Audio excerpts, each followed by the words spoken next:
অনামিকা দাস, বাড়ি পূর্ব মেদিনীপুরের কোলাঘাটের বোরডাঙ্গি গ্রামে। পড়াশোনা বাথানবেড়িয়া শ্রীনিবাস বিদ্যা মন্দিরে। জন্মলগ্ন থেকেই বাঁ পায়ের হাঁটুর নিচ থেকে নেই। সরকার স্বীকৃত 90% প্রতিবন্ধী। হাঁটাচলা থেকে সব রকম চলাফেরা ওই একটি পায়ের উপর নির্ভর করে। বাবা অনুকূল দাস ভিন রাজ্যে সোনার কাজ করে যৎসামান্য আয় করেন। হতদরিদ্র সংসারে মা অসীমা বহু কষ্টে কোনো রকমে জোড়াতালি দিয়ে সংসার চালান। কোলাঘাট বোরডাঙ্গি গ্রামে যশার রোডের পাশেই এক চিলতে মাথা গোঁজার ঠাঁই। অনামিকা এবারে মাধ্যমিক পরীক্ষায় 435 নম্বরে প্রথম বিভাগে উত্তীর্ণ হয়ে এক পায়ে দৌড়ে অনেককেই পিছনে ফেলে দিয়েছে। অনামিকা আরও অনেক পড়াশোনা করে ওই এক পায়ে দাঁড়িয়ে জীবনে প্রতিষ্ঠিত হতে চায়।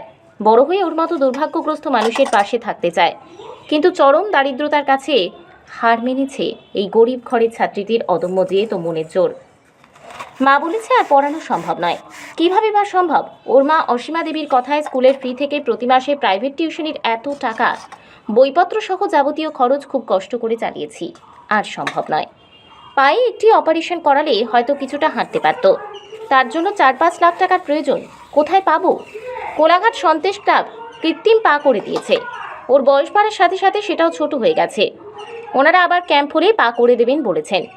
অনামিকার কাতর আবেদন, কাকু আমাকে পড়ার ব্যবস্থা করে দেবেন, আমার বাবা মা আর পারবে না। আপনাদের স্নেহ, শুভেচ্ছা, আশীর্বাদ অনামিকার চলার পথে পাথেয় হোক। ওর মায়ের ফোন নম্বর 7810819869। নাম কি? অনামিকা দাস। অনামিকা দাস। তুমি কোন স্কুলে পড়ো? Bathanberia Srinivas Vidyamandir high school. Bathanberia Srinivas Vidyamandir high স্কুলে আছে। এই বছর তুমি মাধ্যমিক পরীক্ষা দিয়েছিলে? হ্যাঁ, রেজাল্ট কেমন হয়েছে? রেজাল্ট ভালোই হয়েছে। কত পেয়েছো? 435। 435। আচ্ছা, তো তুমি প্রাইমারি স্কুল কোথায় পড়েছো? বোরডাঙ্গি শ্রীনিবাস বিদ্যামন্দির না, বোরডাঙ্গি অবিনাশ চন্দ্র প্রাথমিক, হ্যাঁ হ্যাঁ, বিদ্যালয় বোর্ডাঙ্গিতে পড়েছো। তোমার বাড়ি থেকে স্কুল কতটা দূর? বাড়ি থেকে স্কুল বেশিটা দূর না, আচ্ছা, তুমি স্কুলে কিভাবে যাও? হচ্ছে এমনি হেঁটে, কিভাবে হেঁটে যাও? তোমার তো একটা পা, এক পায়ে হেঁটে যায়। এক পায়ে হেঁটে যাও। আচ্ছা, তো তুমি টিউশনই পড়ো হ্যাঁ, কজনের কাছে? 3 জনের কাছে। 3 জনের কাছে। তা এরপর কি করবে?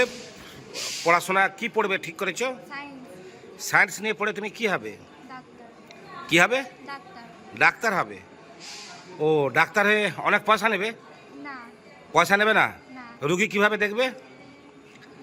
হুম, মানে কি গরিব মানুষদের দেখবে?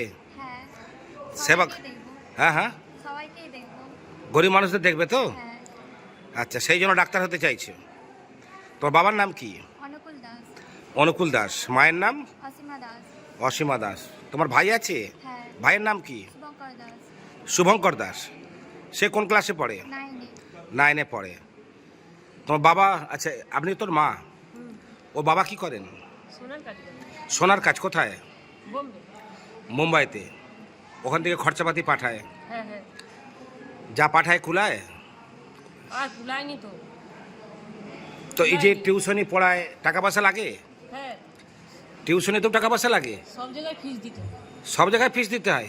কেউ একটু মায়া দয়া করেনি? না, আর স্কুলে যে ফিস ভর্তি হওয়ার সেটাও দিতে হয়েছে? সেটাও দিতে হয়। সেটাও দিতে হয়। কোথাও একটু সুযোগ সুবিধা পাননি? না, এর প্রতিবন্ধী কার্ড আছে? হ্যাঁ, কত পার্সেন্ট প্রতিবন্ধী? 90%। 90%। তা আপনার তো মেয়ে এই অবস্থায় এক পা নিয়েই মাধ্যমিকে 435 সায়েন্স নিয়ে পড়বে বলছে, তার ইচ্ছা। তো কি করবেন? পারবেন এবারে পড়াতে? আমি তো ওইটাই ভাবছি, আর পারে উঠতে পারছি না।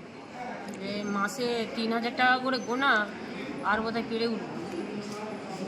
তাহলে কি হবে অনামিকা?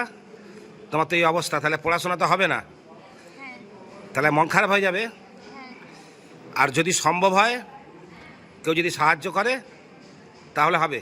হ্যাঁ, মন দিয়ে পড়বে, হ্যাঁ, ডাক্তার হয়ে তবে দেখিয়ে ছাড়বে, তাই তো? হ্যাঁ। আচ্ছা, এই প্রত্যয় হোক। আর তার মানে আপনাদের পারিবারিক অবস্থা মোটামুটি নাকি কোনো রকমে চলে? হ্যাঁ